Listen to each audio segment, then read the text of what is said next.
بسم اللہ الرحمن الرحیم۔ صرف 5 منٹ کا مدرسہ قرآن و حدیث کی روشنی میں 216واں دن 6 شعبان المعظم۔ نمبر 1، اسلامی تاریخ۔ حضرت امیر معاویہ رضی اللہ عنہ کی خلافت و حکومت۔ حضرت امیر معاویہ رضی اللہ عنہ سے حضرت حسن رضی اللہ عنہ نے صلح کر کے سن 41 ہجری میں خلافت آپ کے سپرد کر دی اور حضرت حسن رضی اللہ عنہ کے لیے 10 لاکھ درہم سالانہ وظیفہ مقرر کر دیا۔ اس سال کو تاریخ عرب میں عام الجمعہ کا نام دیا گیا ہے۔ جہاد کا سلسلہ اثر نو جاری کرنے کے لیے لشکر کو 2 حصوں میں تقسیم کر دیا۔ ایک حصے سردی کے موسم میں جہاد کرتا اور دوسرا تازہ دم حصہ گرمی کے دنوں میں مصروف جہاد رہتا۔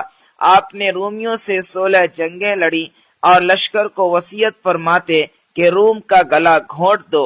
ان کے دور خلافت میں بحری بیڑے کے ذریعے جزیرہ قبرص فتح ہوا، افریقہ اور روم کے کچھ قلعے فتح ہوئے، جنگ سجستان کے ذریعے سندھ کا کچھ حصہ مسلمانوں کے قبضے میں آیا، ملک سوڈان اور کابل فتح ہوا اور مسلمان ہندوستان میں قندمیل کے مقام تک پہنچے۔ افریقہ میں سوڈان تک اسلامی پرچم لہرا دیا۔ نہر جیحون کو پار کرتے ہوئے بخارا اور سمرقند کو فتح کیا۔ آپ نے قسطنطنیہ پر زبردست لشکر روانہ کیا۔ یہی وہ غزوہ ہے جس میں شرکت کرنے والوں کی مغفرت کی پیشین گوئی اللہ کے رسول صلی اللہ علیہ وسلم نے دی تھی۔ حضرت امیر معاویہ رضی اللہ عنہ نے ایک کامیاب حکمراں کی حیثیت سے بحری فوج تیار کی۔ مصر و شام کے ساحلی علاقوں میں جہاز سازی کے کارخانے قائم کیے۔ 1700 جنگی جہاز رومیوں کا مقابلہ کرنے کے لیے تیار کرائے۔ اس کے علاوہ اور بہت سارے کارنامے انجام دیے جو تاریخ کے صفحات میں موجود ہیں۔ نمبر 2، حضور صلی اللہ علیہ وسلم کا معجزہ۔ اس امت کے بارے میں پیشین گوئی۔ رسول اللہ صلی اللہ علیہ وسلم نے فرمایا، تم لوگ ہو بہو ان لوگوں کے طریقوں کی پیروی کرو گے جو تم سے پہلے گزرے ہیں، یہاں تک کہ اگر وہ ایک جنگلی جانور سوسمار کے سوراخ میں گھسے ہوں گے تو تم بھی اس میں گھس جاؤ گے۔ لوگوں نے عرض کیا، یا رسول اللہ، پہلے آدمیوں سے یہود و نصارہ مراد ہیں؟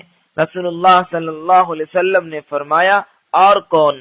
خلاصہ، آج ہم لوگ یہود و نصارہ کی کتنی پیروی کر رہے ہیں یہ کسی کو بتلانے کی ضرورت نہیں، امت کے احوال سے بالکل ظاہر ہے۔ نمبر 3، ایک فرض کے بارے میں۔ اللہ ہی مدد کرنے والے ہیں۔ قرآن میں اللہ تعالیٰ فرماتا ہے، اللہ تعالیٰ ہی زندگی و موت دیتا ہے، اللہ تعالیٰ کے علاوہ کوئی کام بنانے والا اور مدد کرنے والا نہیں ہے۔ خلاصہ، ان باتوں پر ایمان لانا ہر ایک مسلمان کے لیے فرض ہے۔ نمبر 4، ایک سنت کے بارے میں۔ گھر سے نکلتے وقت کی دعا۔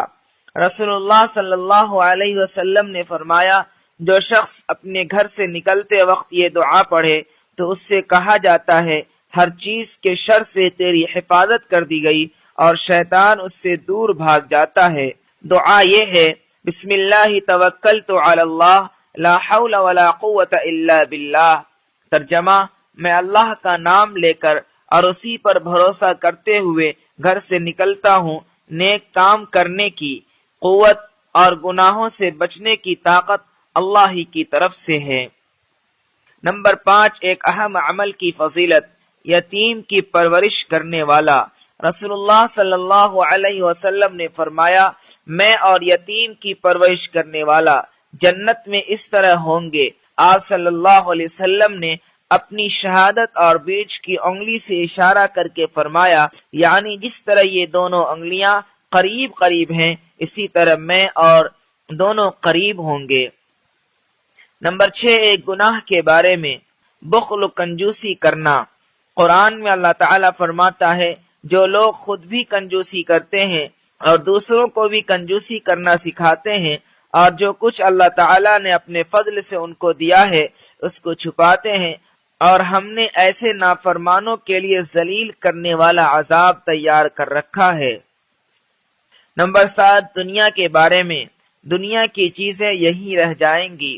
قرآن میں اللہ تعالیٰ فرماتا ہے دنیا کی یہ ساری چیزیں دنیاوی زندگی میں ہی برتنے کے لیے ہیں، آخرت میں یہ سب کام نہیں آئے گا، اور آخرت کی جو نعمتیں آپ کے رب کے پاس ہیں وہ پرہیزگاروں یعنی دین پر چلنے والوں کے ساتھ خاص ہیں۔ نمبر 8، آخرت کے بارے میں، قیامت میں لوگ کہاں ہوں گے؟ ام المؤمنین حضرت عائشہ رضی اللہ عنہا نے رسول اللہ صلی اللہ علیہ وسلم سے دریافت کیا جس دن پہلی مرتبہ سور پھونکنے سے سب زمین و آسمان ٹوٹ پھوٹ جائیں گے پھر دوبارہ بنائے جائیں گے تو اس دن لوگ کہاں ہوں گے؟ رسول اللہ صلی اللہ علیہ وسلم نے فرمایا پل صراط پر ہوں گے۔ نمبر 9، طب نبوی سے علاج، تلبینہ سے علاج۔ حضرت عائشہ رضی اللہ عنہا بیمار کے لیے تلبینہ تیار کرنے کا حکم دیتی تھی اور فرماتی تھی کہ میں نے رسول اللہ صلی اللہ علیہ وسلم کو فرماتے ہوئے سنا کہ تلبینہ بیمار کے دل کو سکون پہنچاتا ہے اور رنج و غم کو دور کرتا ہے۔